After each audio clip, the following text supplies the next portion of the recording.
नमस्कार। रेडियो कार्यक्रम बिमा जागरणमा तपाईंलाई स्वागत छ। बिमाका कुरा गर्ने रेडियो कार्यक्रम लिएर म सुशील सुवेदी र म रञ्जना पौडेल आएका छौँ।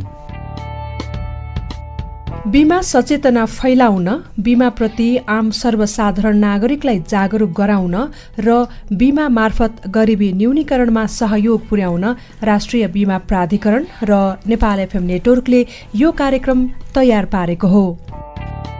यस कार्यक्रमलाई हामीले 5 खण्डमा विभाजन गरेका छौँ। पहिलो खण्डमा बिमा गतिविधि, दोस्रो खण्डमा बिमा विश्लेषण, तेस्रो खण्डमा बिमा संवाद, चौथो खण्डमा बिमा सम्बन्धी केही महत्त्वपूर्ण तथ्याङ्क अङ्कमा प्रस्तुत गर्नेछौँ भने पाँचौं खण्डमा तपाईँका लागि प्रश्न छाडेर जानेछौँ। कार्यक्रमको पहिलो खण्डमा अब सुनौ बिमा गतिविधि। नेपाल बिमा प्राधिकरणले कृषि, पशुपक्षी, जडीबुटी बिमा निर्देशिका बमोजिम जडीबुटी बिमा अन्तर्गत टिमुर खेती बिमा लेख तथा मेन्था खेती बिमा लेख जारी गरेको छ। कृषि तथा पशुपक्षी विकास मन्त्रालय, वन मन्त्रालय र जडीबुटी विभागको प्राविधिक सहयोग र सहकार्यमा उक्त बिमा लेख तयार पारिएको हो। जडीबुटी खेतीतर्फ किसानको आकर्षण बढाउन तथा जडीबुटी खेतीको लागत घटाउन प्राधिकरणले उक्त बिमा लेखहरू तयार पारेको हो। नेपाल बिमा प्राधिकरणको मधेस प्रदेश स्थित प्रादेशिक कार्यालयको मिति 2079 मङ्सिर 26 गते प्राधिकरणका अध्यक्ष श्री सूर्य प्रसाद सिलवालज्यूले उद्घाटन गर्नुभएको छ। प्राधिकरणको कर्णाली प्रदेश तथा सुदूरपश्चिम प्रदेश कार्यालयहरू यसअघि नै सञ्चालनमा आइसकेको छ। अब बीमित तथा सरकारवालाहरूले बिमा सम्बन्धी विवाद समाधानका लागि केन्द्रीय कार्यालय धाउनुपर्ने बाध्यताको अन्त हुने भएको छ। प्राधिकरणले जीवन बिमा कम्पनीको बिमाङ्कीय मूल्याङ्कन सम्बन्धी निर्देशिका 2077 को प्रावधानमा संशोधन गर्दै चालु आर्थिक वर्ष 2078-79 भित्र फ्युचर बोनस जम्मा 35% व्यवस्था गर्नका लागि सम्पूर्ण जीवन बिमा कम्पनीलाई निर्देशन दिएको छ। यसअघि जीवन बिमा कम्पनीहरूले उक्त अवधिभित्र 40% फ्युचर बोनस जम्मा गर्नुपर्ने व्यवस्था रहेको थियो।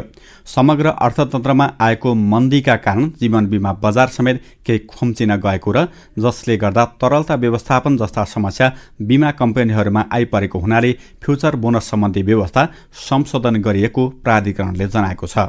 लघु बिमाको पहुँच विस्तार गरी गरिबी निवारणमा योगदान पुर्याउनका लागि प्राधिकरणबाट 7 वटा लघु बिमा कम्पनी स्थापनाका लागि आशयपत्र प्रदान गरिएको छ, जसमा 3 वटा लघु जीवन बिमा कम्पनी र 4 वटा लघु निर्जीवन बिमा कम्पनी रहेका छन्। आशयपत्र पाएका कम्पनीले अब कम्पनी रजिस्ट्रारको कार्यालयमा दर्ता भई बिमा व्यवसायको इजाजत पत्र प्राप्तिका लागि प्राधिकरणमा आवेदन दिन सक्नेछन्। प्राधिकरणले अब बिमा अभिकर्ता अर्थात् एजेन्टको परीक्षा लिएर उत्तीर्ण भएकालाई मात्र इजाजत पत्र दिने भएको छ। हालै प्राधिकरणले बिमा अभिकर्ताका लागि परीक्षा सञ्चालन सम्बन्धी निर्देशिका 2079 बमोजिम अभिकर्ताको परीक्षाका लागि प्रश्नपत्र निर्माण गर्न आवश्यक योग्यता पुगेका इच्छुक व्यक्तिहरूलाई प्राधिकरणको रोस्टरमा सहभागी हुन सूचना प्रकाशन गरेको छ। प्राधिकरणले आर्थिक वर्ष 2078-79 को पदपूर्तिको नियमित प्रक्रिया सम्पन्न गरेको छ, जस अन्तर्गत 4 जना उपनिर्देशक, 12 जना सहायक निर्देशक, 2 जना सूचना प्रविधि अधिकृत, 11 जना सहायक प्रथम रहेका छन्। सम्पत्ति शुद्धिकरण तथा आतंकवादी क्रियाकलापमा वित्तीय लगानी निवारण सम्बन्धमा बीमकले अपनाउनु पर्ने निरोधात्मक उपायलाई थप प्रभावकारी बनाउन तथा बिमा क्षेत्रमा हुने आर्थिक अपराधलाई न्यूनीकरण गर्न प्राधिकरणबाट सम्पूर्ण बीमकलाई निर्देशन गरिएको छ। नेपाल बिमा प्राधिकरण र नेपाल चार्टर एकाउन्टेन्ट संस्थाको संयुक्त सहकारीमा प्राधिकरण र बिमा कम्पनीका कर्मचारीको लागि लेखा सम्बन्धी 3 दिने तालिम सम्पन्न भएको छ। उक्त तालिममा बिमा कम्पनीका वित्त विभागका प्रमुख तथा प्राधिकरणको सम्बन्धित विभागका कर्मचारीको सहभागिता रहेको थियो।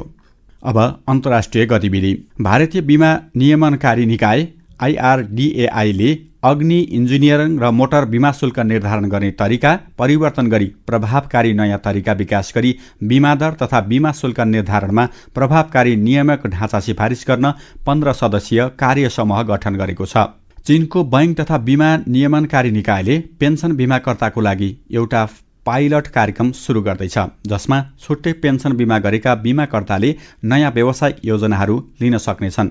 यो पाइलट कार्यक्रम 1 जनवरी 2023 देखि सुरु हुने र 1 वर्षसम्म चल्ने तथा परियोजना सफल भएमा स्थायी रूपमा लागू गरिने कमिसनले जनाएको छ। चीनमा कृषि बिमा निकै उच्च गतिमा विस्तार भइरहेको छ।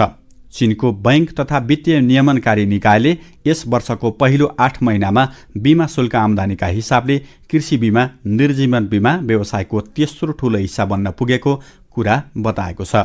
मलेसियाको बैंक तथा बीमा नियमनकारी निकाय बैंक नेगरा मलेसिया BNMले जलवायु परिवर्तनले दीर्घकालीन रूपमा वित्तीय स्थायित्वका लागि निम्त्याउने जोखिमलाई ध्यानमा राख्दै जलवायु जोखिम व्यवस्थापनका सिद्धान्त र आवश्यकताहरू सम्बन्धमा बीमाकर्ताहरू र पुनर्बीमाकर्ताहरू लगायत वित्तीय संस्थाहरूका लागि जलवायु सम्बन्धी जोखिमहरू विरुद्ध वित्तीय क्षेत्रको लचिलोपन बढाउने सम्बन्धमा एक नीति जारी गरेको छ।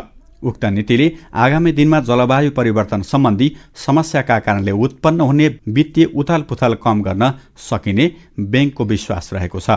पाकिस्तानको धितोपत्र तथा बीमा नियमनकारी निकाय सेक्युरिटिज एन्ड एक्सचेन्जेस कमिसन SECPले बीमा कम्पनीको जोखिममा आधारित पुँजी सम्बन्धी अवधारणा पत्र जारी गरेको छ, जसमा पाकिस्तानको बीमा क्षेत्रको लागि विद्यमान सल्भेन्सीमा आधारित पुँजी व्यवस्थापनबाट अन्तर्राष्ट्रिय उत्कृष्ट अभ्यासहरूसँग मेल खाने गरी जोखिममा आधारित पुँजी कायम गर्ने योजनाहरू उल्लेख गरिएको छ। पाकिस्तानी बीमा कम्पनीको लागि विद्यमान परम्परागत पुँजी प्रणालीबाट जोखिममा आधारित पुँजी प्रणालीमा जानका लागि यो एउटा कोशीढुङ्गा हुने जनाइएको छ। IRDAIले 2वटा एक्सपोजर ड्राफ्टहरू जारी गरेको छ, जसले बीमाकर्ताहरूद्वारा पुँजीको प्रभावकारी उपयोग गर्न र बीमाको पहुँच बढाउने उद्देश्यले निर्जीवन र जीवन बीमा नियमहरूमा संशोधन प्रस्ताव गरेको छ। इन्डोनेसियाले वित्तीय सेवा प्राधिकरण OKJले वान अर्थ लाइफ नामक जीवन बीमा कम्पनीको व्यवसायको इजाजत पत्र खारेज गरेको लाइसेन्स खारेज गरेको छ। उक्त बीमा कम्पनीले इन्डोनेसियाली वित्तीय सेवा प्राधिकरणले तोकेको सल्भेन्सीका व्यवस्थाहरू पूरा गर्न असफल भएका कारण उक्त बीमाको लाइसेन्स खारेज गरेको जकार्ता रिपोर्टले उल्लेख गरेको छ। Australian prudential regulation authority APRA र Australian securities and investment commission ASICले जीवन बीमा कम्पनीको CEOहरूलाई जीवन बीमा उद्योगमा बीमा शुल्क वृद्धिको बारेमा चासो राख्दै संयुक्त विज्ञप्ति जारी गरेको छ। APRA र ASICले जीवन बीमा कम्पनीलाई उनीहरूको विगतको बीमा शुल्क वृद्धिको कारण सार्वजनिक गर्दै आफ्नो मार्केटिङ सम्बन्धी समीक्षा गर्न अनुरोध गरेको छ।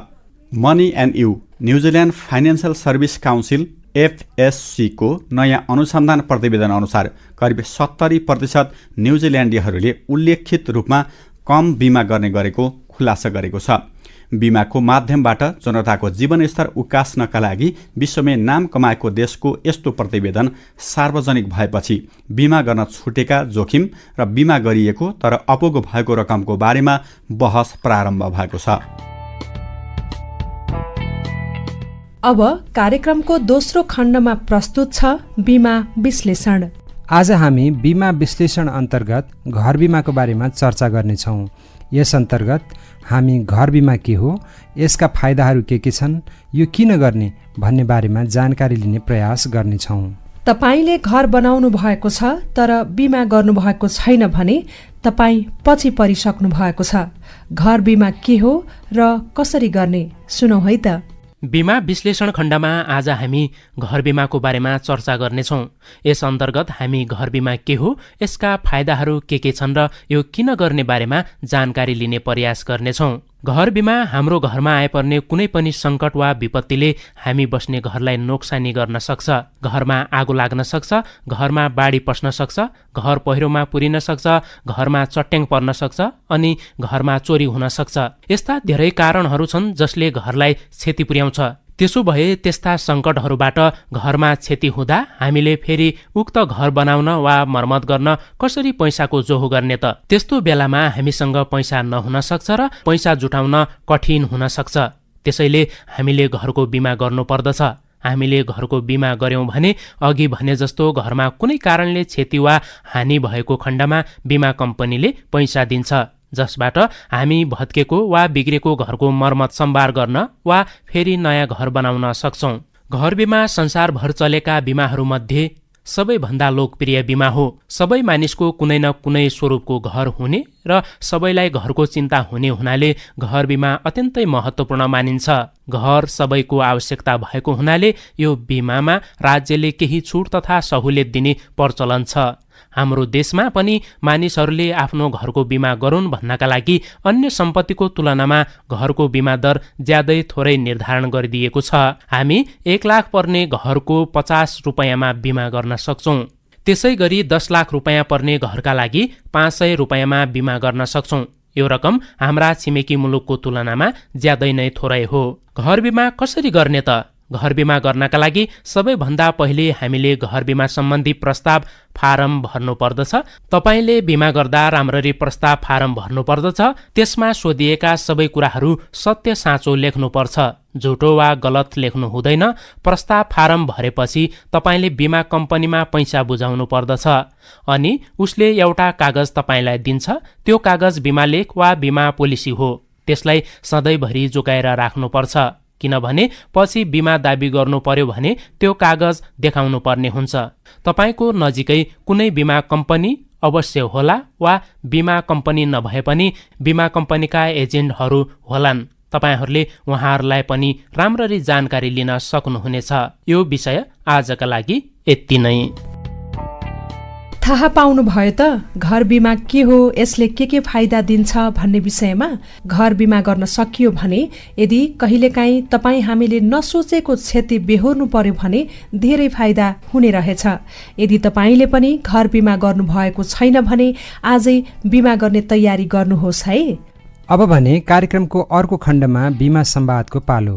तपाईँ हामीले सुन्दै आएको बिमा समिति अहिले बिमा प्राधिकरण भएको छ। सरकारले नयाँ कानुन बनाएर बिमा क्षेत्रलाई फरक तरिकाले काम गर्न अनुमति दिएपछि अब के हुन्छ होला त? प्राधिकरण भएपछि तपाईँ हामी बिमा गरेका मान्छेको लागि के फाइदा होला? बिमाका यस्तै विषयमा संवाद गर्न आज हामीसँग हुनुहुन्छ नेपाल बिमा प्राधिकरणका कार्यकारी निर्देशक श्री राजु रमण पौडेल। राजु सर, यहाँलाई कार्यक्रममा हार्दिक स्वागत छ। धन्यवाद।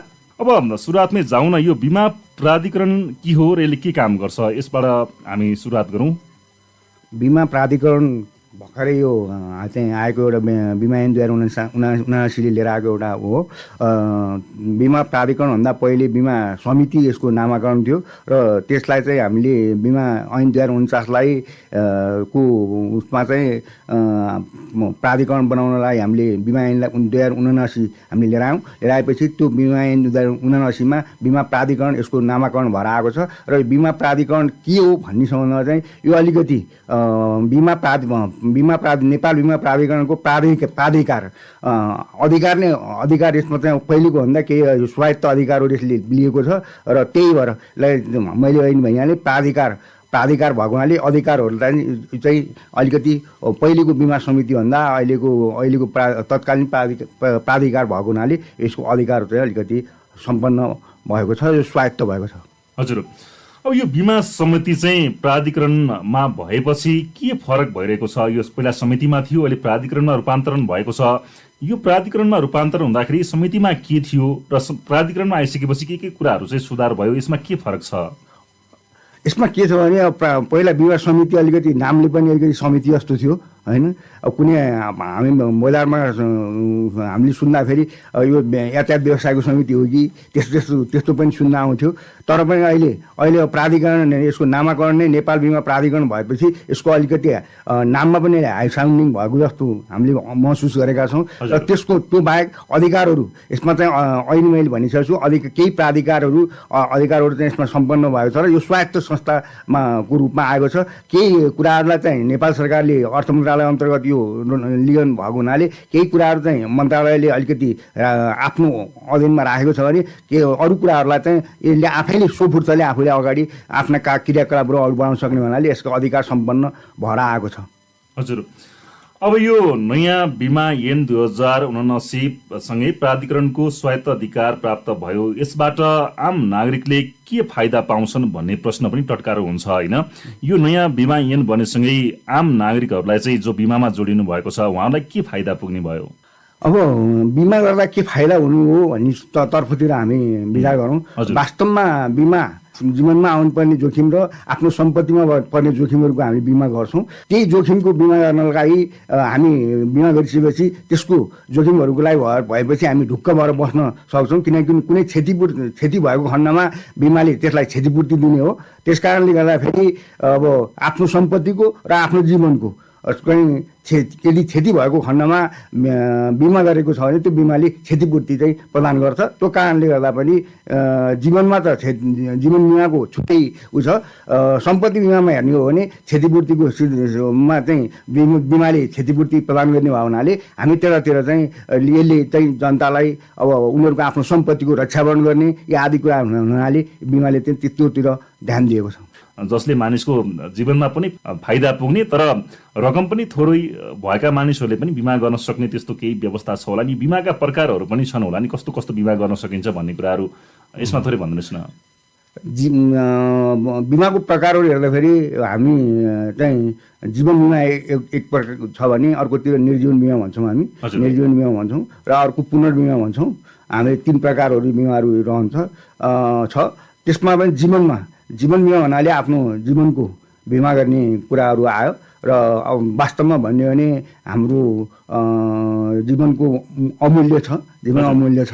त्यो अमूल्य जीवनको वास्तव बिमा गर्दाखेरि त्यसको आफ्नो मान्छेले त्यो अमूल्य जीवनलाई चाहिँ तोकेर एउटा कुनै बिमाको तोकेर अथवा उसको हेरेर चाहिँ बिमा गर्ने गरिन्छ। त्यसमा चाहिँ आफ्नै मोर्टालिटी टेबलहरू हुन्छ। जीवन बिमामा आफ्नै मोर्टालिटी टेबलहरू हुन्छ। त्यो मोर्टालिटी टेबलहरूलाई हेरेर उसको जीवनको उसको उसले गरेको आफ्नो क्रियाकलाप, उसको नोकरी, उसको जीवनको स्वस्थ छ कि छैन या आदि इत्यादि कुराहरूलाई हेर्ने गरिन्छ जीवन बिमामा। जीवन बिमा एउटा लामो रूपमा लिइन्छ, यसलाई लङ टर्म रूपमा लिइन्छ। आज गरेको बिमाले भोलिका 15 वर्षपछि 20 वर्षपछि चाहिँ उसले आफ्नो जति बिमाङ्क राख्यो बिमाङ्क र त्यो बराबरको बोनस त्यसले कमाउने बोनस पनि त्यसले प्राप्त गर्छ। तर अर्कोतिर हेर्ने भने निर्जीवन बिमा छ। निर्जीवन बिमा सम्पत्तिको बिमा हो। तपाईँले आफ्नो सम्पत्तिहरूको बिमा गर्न सक्नुहुन्छ, जस्तो सम्पत्ति अन्तर्गत मोटरहरू पर्न सक्छ, आफ्ना घरहरू पर्न सक्छ। सम्पूर्ण सम्पत्तिहरूको बिमा निर्जीवन बिमा अन्तर्गत पर्छ भने अब हामीले अर्कोतिर हेर्दाखेरि पुनर्बिमा हुन्छ। बिमाको पनि बिमा गर्ने पुनर्बिमाको कुराहरू आउँछ। त्यो भन्दा पनि अब अहिले हाम्रो जनताको माग अनुसार आफ्नो बिमितले जस्तो माग गर्छ त्यो माग अनुसार नै बिमा लेखहरू बनाउनु पर्छ र त्यो बिमा त्यसैलाई नै बिमा गरिन्छ। अहिले आएको छ कि जस्तो कृषि बिमा भयो होइन, त्यसपछि लघु बिमाहरूका कुराहरू पनि आएका छन्। यी विपन्न वर्गमा जानका लागि लघु बिमाका कुराहरू पनि हामीले अहिले लिएर आएका छौँ। यी कुराहरूले गर्दाखेरि वास्तवमा भन्यो भने बिमा चाहिँ विविध बिमा अन्तर्गत धेरै बिमाहरू पर्छन्। जस्तो तपाईँले हरेक चिजको बिमा हुन्छ, ती बिमा सम्पत्तिको बिमा गर्ने सिलसिलामा हरेक चिजको हुन्छ। दुर्घटना बिमा पनि यसमा विविध बिमा अन्तर्गत पर्छ।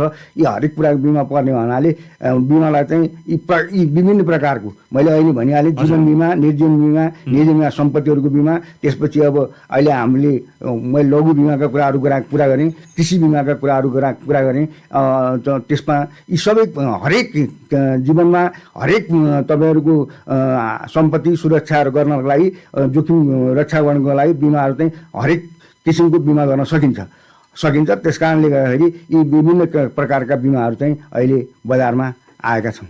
नेपालमा धेरैभन्दा धेरै मान्छेहरूलाई बिमामा जोड्ने अथवा चाहे थोरै पैसा भएका मान्छेहरू नि भोलि बिमामा चाहिँ आकर्षित हुने त्यस्तो खालको तपाईँहरूले के रणनीति बनाउनु भएको छ? मुख्य कुरो बिमामा यो के हुन्छ भने दायी भुक्तानीको कुराहरू आउँछ। हजुर, तपाईँलाई अब जो बिमामा यदि दायी भुक्तानी छिटो गरिदिएको खण्डमा मान्छेहरू चाँडै नै यसलाई आकर्षित पनि हुन सक्छन्। क्षति भन्ने बित्तिकै उसको बिमा कम्पनीहरूले छिटो सहित बिमाको सेवा पुर्याउन सक्यो, दाबी भुक्तानी दिन सक्यो भने बिमाको दायरा चाहिँ फराकिलो हुनसक्छ।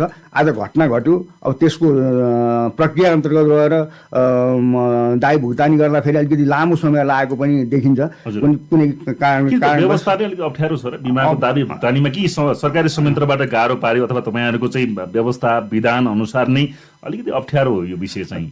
त्यो होइन, कागजपत्रहरू अब बिमितलाई अब घटना घट्छ घटिसकेपछि बिमित आफ्नो उसमा गइसकेपछि त्यसमा सर्भेरहरू खटाउनु पर्ने हुन्छ, सर्भेरहरूले त्यसलाई मूल्याङ्कन गर्नुपर्ने हुन्छ, यो आदि इत्यादि हुँदाखेरि अलिकति समय चाहिँ लिन्छ। तर पनि ऐनले गरिदिएको व्यवस्था अन्तर्गत रहेर छिटोभन्दा छिटो दायी भुक्तानी गरेको खण्डमा चाहिँ बिमाको अलिकति प्रोत्साहन पनि हुन्छ र उसले आज पाउने जस्तो दाबी गर्दाखेरि आज पाएको पैसा र 1 महिना पछाडि अथवा 1 वर्ष पछाडि पाएको जुन क्षतिको रकम चाहिँ जुन आजको रकमले चाहिँ धेरै काम गर्छ। किनकि ऊ आफ्नो जति क्षति भएको छ, बिमितले जति क्षति भएको छ, ऊ आफ्नो त्यो ठाउँमा पुग्नलाई उसले त्यसले मद्दत गर्छ, उसलाई आर्थिक भरोसा पनि दिन्छ। त्यस कारणले गर्दाखेरि दाबी भुक्तानीमा छिटोभन्दा छिटो दाबी भुक्तानी गर्नलाई चाहिँ नेपाल बिमा प्राधिकरणले पनि निर्देशन पनि दिइसकेको छ होइन। र अर्को एउटा कुरो के भने जीवनमा त यस्तो हुँदैन, जीवनमा त के भने दाबी भुक्तानी गर्ने कि म्याचुरिटीको अवस्था हुन्छ होइन, कि अब मृत्यु भएमा पाउने हो, म्याचुरिटी हुँदा पनि पाइहाल्छ उसले। जीवन बिमामा चाहिँ दाबीको त्यति प्रब्लम छैन। तर पनि निर्जीवन बिमामा हेर्दा चाहिँ अलिकति दाबीको चाहिँ केही कुराहरूलाई चाहिँ छिटो छरितो गर्नको लागि चाहिँ नेपाल बिमा प्राधिकरण चाहिँ ले चाहिँ बिमा कम्पनीहरूलाई बारम्बार घचघचाइरहेको छ। उनीहरूका कार्यकारी प्रमुखहरूलाई बोलाएर उनीहरूको सञ्चालन समितिलाई बोलाएर बिमा चाहिँ दाबी चाहिँ छिटो गर भनेको छ। यो कारणले गर्दा पनि अलिकति फरक हुन्छ। यो दाबी भुक्तानीमा चाहिँ तपाईँहरूको कारणले गर्दाखेरिमा ढिलो हुन्छ अथवा यसका व्यवस्था के छ? यो दाबी भुक्तानी ढिलो हुनु पछाडिको कारण के हो? बिमा ऐनले के भन्छ भने अब 15 दिनभित्र सर्वे प्रतिवेदन बुझाउनु पर्ने र 35 दिनभित्र चाहिँ दायी भुक्तानी फर्चो गर्न सक्नुपर्ने हुन्छ भन्छ। कागजपत्र दिनु पर्यो र तोकिएका कागजपत्र दिनु पर्यो। तोकिएका कागजपत्र चाँडै दियो भने बिमा कम्पनीले छिटोभन्दा छिटो दायी भुक्तानी गर्छ। हामीले किन विभिन्न जस्तो हामीले कृषि बिमाकै कुरा गरौँ भने कृषि बिमाको निर्देशिकामा हामीले के छ भने छिटोभन्दा छिटो 15 दिनभित्र दायी भुक्तानी फर्चो गर्ने त्यस्ता कुराहरू पनि हामीले ल्याएका छौँ। अब हाम्रो कम्पनीहरूले छिटो आपतकालीन मान्छेहरूलाई जुन बिमा गरेको हुन्छ, जुन बेला आपतकालको चाहिँ बिमा गरेको हुन्छ, त्यसको त भुक्तानी पनि चाँडो हुनुपर्छ भन्ने कुरा त स्वाभाविक पनि हो। छिटोभन्दा छिटो भुक्तानी दिएको खण्डमा त अनि बिमाले दिँदो रहेछ। यो चाहिँ बिमाको चाहिँ समस्या होइन, यो चाहिँ जो मानिसहरू बिमामा जोडिनु भएको छ उहाँले चाँडो क्लेम नगर्दाखेरिमा यो दाबी भुक्तानीमा ढिलो भएको बिमाको पनि केही कमी कमजोरी छ। बिमाको पनि कमी कमजोरी नभएको होइन। अब किनकि कागजपत्र जुटाउन पनि एकतिर अलिकति समय लाग्छ, नलाग्ने होइन लाग्छ। त्यो समयलाई पनि ख्याल गरेर छिटोभन्दा छिटो कागजपत्र दियो भने र बिमा कम्पनीहरूलाई चाहिँ बिमा कम्पनीमा आफ्नो कागजपत्र छिटोभन्दा छिटो दिएको खण्डमा बिमा कम्पनीले पनि छिटोभन्दा छिटो चाहिँ दायी भुक्तानी गर्नलाई चाहिँ हामीले पनि निर्देशन दिएका छौँ, नदिए होइन, निर्देशन दिएका छौँ। अब बिमा कम्पनीले त्यतिर पनि उद्धत भएको पनि पाइन्छ। हजुर, अब अहिलेसम्मको अवस्था तपाईँ त लामो समयदेखि यो बिमामै रहेर पक्कै काम गर्नुभएको छ, किनभने कार्यकारी निर्देशकको रूपमा अहिले अगाडि बढ्नुभएको छ। राहुल सर, नेपालमा मानिसहरू कति बिमामा अहिले आबद्ध भएका छन्, कति बिमाबाट पहुँचबाट बाहिर छन्, के छ यसो तथ्याङ्क के छ सर? तथ्याङ्क जीवन बिमा कति प्रतिशत मान्छेहरू जीवन बिमाको हेर्दाखेरि अब करिब अहिलेको यो हेर्दाखेरि 42% को 43% हाराहारीमा चाहिँ बिमाको दायराभित्र आएको छन् होइन। अब अहिलेको यो परिस्थितिले गर्दा अलिकति घटेको छ यो उसमा, तर पनि 42% जति जनताहरू यो जीवन बिमाको जनसङ्ख्याको हिसाबले हेर्दाखेरि 42% जति आएको छ। अब हामीले 15औं योजनामा यो अब आउने लक्ष्य कति हो सर? 100% नै होला लक्ष्य त यो अहिलेको अब योजनाले चाहिँ हामीले 60% को हाराहारीमा भनेका छौँ। त्यो पुर्याउनु लक्ष्य मिट गर्नलाई चाहिँ त्यो गर्छ, यसले लक्ष्य चाहिँ मिट त गर्छ। तर पनि यो देशको आर्थिक परिस्थिति सबै कुरालाई हेर्दाखेरि चाहिँ अलिकति अब क्रय शक्तिहरूमा पनि अलिकति गिरावट आएको र त्यो कारणले गर्दाखेरि अलिकति बिमालाई अब पहिले मैले होइन नि घाँसपास कपासको त पहिला आफ्नै हुने आवश्यकतालाई अलिक बढी प्रोत्साहन हुने नै भइहाल्यो। त्यस कारणले गर्दाखेरि बिमालाई चाहिँ अलिकति गायतामा अलिकति पछाडि राखेको हो कि भन्ने तैपनि दायरालाई चाहिँ फराकिलो बनाउनलाई चाहिँ अझै पनि हामीले मैले अहिले भनेको छु स्थानीय तहमा हामी गइरहेछौँ, प्रमुख प्रदेशमा गइरहेछौँ। अब अर्को एउटा कुरो के छ भने जीवन बिमाले गाउँमा रहेका छरिरहेका जुन पैसा रकमहरू छन् तिनीहरूको बोतलहरू एउटा डालोमा राखेर त्यसपछि अनि त्यसलाई चाहिँ लगानीमा चाहिँ प्रोत्साहन गरेमा टेवा पनि दिँदै आएको छ, नदिएको होइन। तर पनि जति हुनुपर्ने हो त्यति चाहिँ हुन सकेको छैन। तर हाम्रो लक्ष्य चाहिँ मिट हुन्छ जस्तो मलाई लाग्छ। हजुर, अब यो बिमामा मान्छेहरू जोडिने फेरि बिचमा छोड्ने होइन त्यो बिमासँग चाहिँ एउटा किसिमको सुरुवातमा आकर्षण हुने या त यो जो एजेन्ट भनिन्छ नि बिमाको लागि जो घर घरमा आउनुहुन्छ होइन विभिन्न कम्पनीका चाहिँ एजेन्टहरू आउनुहुन्छ उहाँले बिमालाई बुझाउनुहुन्छ मानिसहरू सुरुवातमा जोडिनुहुन्छ फेरि पछि बिमाबाट पछाडि हटेको देखिन्छ यस्तो अवस्था के छ सर यो बिमामा सुरुवातमा जोडिने पछि चाहिँ गर्दा गर्दै बिचमा छोड्ने यो अवस्था पनि छ होला नि यो चाहिँ हामीलाई आएको गुनासोहरू पनि धेरै नै छ बिमा पहिला गऱ्यो त्यसपछि अनि बिचमा छोडिदियो यस्ता कुरा वास्तवमा त जीवन बिमामा यो देखिन्छ जीवन बिमा भनेको अभिकर्ताहरूबाट सञ्चालित हुन्छ अभिकर्ताबाट सञ्चालित हुने हुनाले उनीहरू के छ भने अब उनीहरूलाई कमिसनको आधारमा उनीहरू काम गरेको हुन्छ अब उनीहरू एउटा काम लक्ष्य पुर्याउने मात्रै हुन्छ उनीहरूलाई सबै कुरो बिमाको सबै कुराहरू थाहा भएको पनि हुँदैन तर अहिले हामीले के भनेको छौँ भने हामीले चाहिँ बिमा अभिकर्ताहरूको लाई चाहिँ हामीले क्वान्टिटीमा चाहिँ भन्दा क्वालिटीमा हामी ध्यान दिनुपर्छ भनेर हामीले भनिरहेछौँ अब उनीहरूलाई तालिम दिने होइन अभिकर्तालाई बिमाका कुराहरूको तालिम दिने बिमा लेखका सम्बन्धमा उनीहरूलाई चाहिँ आफ्नो तालिमको पिरियडमा दिने त्यसपछि अनि उनीहरूले चाहिँ उनीहरूले गर्नुपर्ने दीर्घकालीन कसरी बनाउने बिमा गरेको मान्छेलाई दीर्घकालसम्म कसरी जोड्ने वास्तवमा भन्ने भने अभिकर्ता नै पहिलो अन्डरराइटर हो कि बिमामा सुरु हुन्छ अभिकर्ताबाट उसले चिन्या हुन्छ सम्बन्धी अभिकर्तालाई गरेको हुन्छ मलाई चिन्ने त अभिकर्ताले हो कम्पनीले त दोस्रो चरणमा जान्छ त्यस कारण त अभिकर्ताले फर्स्ट चिनेको हुनाले ऊ पहिलो अन्डरराइटर पनि हो उसैले लिनुपर्ने फेरि मैले होइन भने बिमा त विश्वास हो त्यो विश्वास ऊ कस्तो छ ऊ दृढ रोगी हो कि होइन उसलाई रोग लागेको छ कि छैन अनि उसको आय स्रोत कस्तो छ यी सम्पूर्ण कुराहरू जान्ने नजिकले जान्ने मान्छे अभिकर्ता हुन्छ त्यही उनीहरूले उसको क्रय शक्तिलाई कति हेरेर अनि मात्रै बिमा गराइदिएको खण्डमा उसले त्यसलाई निरन्तरता दिन सक्छ यी सबै कुराहरू चाहिँ अभिकर्ताले गर्ने भयो हुनाले हामीले अभिकर्ताको अहिलेको ऐनले पनि अलिकति हामीलाई गाइड गरेको छ त्यो कारणले गर्दाखेरि अहिले एउटा बिमा कम्पनीमा एउटा अभिकर्ता चोइस गर्नुपर्ने छ अहिले जस्तो अभिकर्ताहरू चाहिँ अहिले तपाईँले भन्नुभयो गर्दै छोड्दै जाने त्यस्तो प्रवृत्तिलाई चाहिँ हामीले निरुत्साहित गर्नलाई अहिलेको ऐनले पनि गाइड गरिदिएको छ त्यो कारणले गर्दाखेरि यसलाई चाहिँ अलिकति अभिकर्ताहरूलाई चाहिँ हामीले अहिले तालिममा प्रोत्साहन गर्नुपर्छ भनेर हामीले बिमा कम्पनीलाई हामीले निर्देशन पनि दिइसकेका छौँ अन्तिममा चाहिँ आम रेडियो सुन्नुभएका श्रोताहरू जो अहिले पनि बिमाबाट उहाँहरू वञ्चित हुनुहुन्छ अथवा बिमा गरिरहनु भएको छैन अथवा बिमा नबुझेर गरिरहनु भएको छैन अथवा आर्थिक कारणले गर्नुभएको छैन होला होइन यसका विभिन्न पाटोहरू हुन सक्छन् अन्तिममा तपाईँ आज बिमा प्राधिकरणको कार्यकारी निर्देशक हुनुहुन्छ राजु तपाईँ यहाँ हुनुहुन्छ के भन्न चाहनुहुन्छ रेडियो सुन्नुभएका आम श्रोताहरू जो बिमा गर्नुभएको छैन बिमा गर्न पनि चाहिरहनु भएको छ नबुझ्नु भएको छ उहाँलाई तपाईँ के आग्रह गर्न चाहनुहुन्छ मेरो पहिलो आग्रह के भने तपाईँहरूले यसलाई अलिकति बुझेर तपाईँहरूको पर्न सक्ने जोखिमलाई तपाईँहरूले चाहिँ हस्तान्तरण गर्नका लागि बिमा गरिदिनु हुन र बिमा गरेर ढुक्क हुनुको लागि म अनुरोध गर्छु सरलाई मैले केही प्रश्नहरू छुटाएँ तपाईँलाई भन्नुपर्ने केही छ बिमाको बारेमा सर अब करिब मैले कति भन्न सकेँ त्यो मेरो छ मैले धेरै कुरा छुटा पनि हुन सक्छु तैपनि बिमा चाहिँ थाहा छ यो थाहा हो हुनाले यसलाई चाहिँ मैले अहिले भनिहाल्छु सकिने विषय पनि होइन यो ढुक्क भएर चाहिँ आज तपाईँले बिमा गर्नुहोस् भोलिको तपाईँहरू ढुक्क भएर चाहिँ बस्न चाहिँ म अनुरोध गर्दछु हजुर हस् सर आज बिमाका संक्षिप्त कुराहरू बिमा प्राधिकरण के हो के काम गर्छ यसलाई कसरी नियमन भएको छ होइन योजनाहरू के छन् र प्राधिकरण अब कसरी अगाडि बढ्दैछ र बिमा भनेको के हो बिमा मान्छेहरूको आकर्षण किन हुन सकेन यिनी पाटोमा रहेर सरसँग संवाद गर्ने यो अवसर प्राप्त भयो सर यो महत्त्वपूर्ण समयको लागि धन्यवाद छ हामी फेरि बिमाका अन्य विषयमा फेरि कार्यक्रममा बहस गर्दै जाउँला आजको लागि भने सरलाई धन्यवाद छ धन्यवाद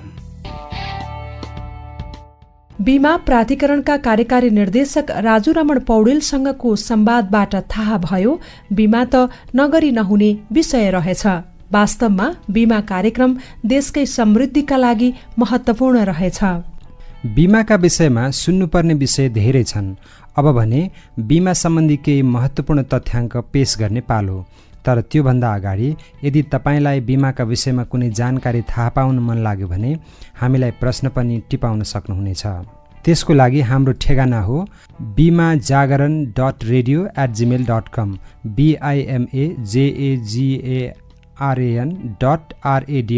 bimajaagaran.radio@gmail.com वा तपाईँ नेपाल एफएमको फेसबुक पेजमा पनि बिमाबारे प्रश्न गर्न सक्नुहुनेछ वा तपाईँ नेपाल एफएमको टेलिफोन नम्बर 53885505 मा टेलिफोन गरेर जुनसुकै बेला पनि प्रश्न टिपाउन सक्नुहुनेछ। अब भने बिमा सम्बन्धी महत्त्वपूर्ण जानकारी अङ्कमा बिमा। अङ्कमा बिमा विषयमा यो हप्ताको महत्त्वपूर्ण जान्नै पर्ने तथ्याङ्क तपाईँ पनि सुन्नुहोस् है। नेपालमा हालसम्म बिमा क्षेत्रबाट प्रत्यक्ष रोजगारी प्राप्त गर्ने नागरिकहरूको सङ्ख्या 12,000 पुगेको छ। अन्तमा जाँदा जाँदै हाम्रो प्रश्न तपाईँको उत्तर। यो हप्ताको प्रश्न सोध्नु अगाडि अघिल्लो हप्ता सोधेको प्रश्नको उत्तर मिलाउने विजेताको विषयमा जानकारी दिन्छौं। अघिल्लो कार्यक्रममा नेपालमा निर्जीवन बिमा कति प्रकारका छन्, प्रकारसहित लेखी पठाउनुहोस् भनेर सोधेका थियौं। यसको सही उत्तर हो निर्जीवन बिमा 6 प्रकारका हुन्छन्। 1 अग्नि बिमा, 2 मोटर बिमा, 3 उड्डयन बिमा, 4 सामुद्रिक बिमा, 5 इन्जिनियरिङ र निर्माण जोखिम बिमा र 6 विविध बिमा। हामीले सोधेको प्रश्नमा 27 जना श्रोताले उत्तर लेखेर पठाउनु भएको छ। तीमध्ये 7 जनाले इमेलमा र 20 जनाले फेसबुक पेजमा जवाफ लेखेर पठाउनु भएको छ। जवाफ पठाएका 27 मध्ये जम्मा 6 जनाले मात्रै सही उत्तर लेखेर पठाउनु भएको छ। 6 जना मध्ये गोला प्रथाबाट फेसबुक पेजमा जवाफ पठाउने समृद्धि श्रेष्ठ विजेता बन्नु भएको छ। विजेता समृद्धि श्रेष्ठलाई हाम्रो पनि बधाई।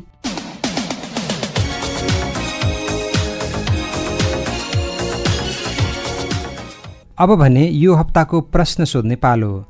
नेपाल बिमा प्राधिकरणको स्थापना कहिले भएको हो? लेखेर पठाउनुहोला। त्यसका लागि हाम्रो इमेल ठेगाना हो bimajagaran.radio@gmail.com। सही उत्तर पठाउनेहरूमध्ये गोला प्रथाबाट 3 जनालाई आकर्षक उपहार उपलब्ध गराइनेछ। यिनै जानकारी अनि सामग्रीहरूसँगै रेडियो कार्यक्रम बिमा जागरणको आजको अङ्कबाट बिदा लिने समय भएको छ। आजका लागि प्राविधिक साथीलाई धन्यवाद। अहिलेको रेडियो कार्यक्रमको अर्को अङ्कमा बिमा सम्बन्धी थप महत्त्वपूर्ण जानकारी लिएर आउनेछौँ। आजका लागि भने बिदा हुन्छौँ। नमस्कार।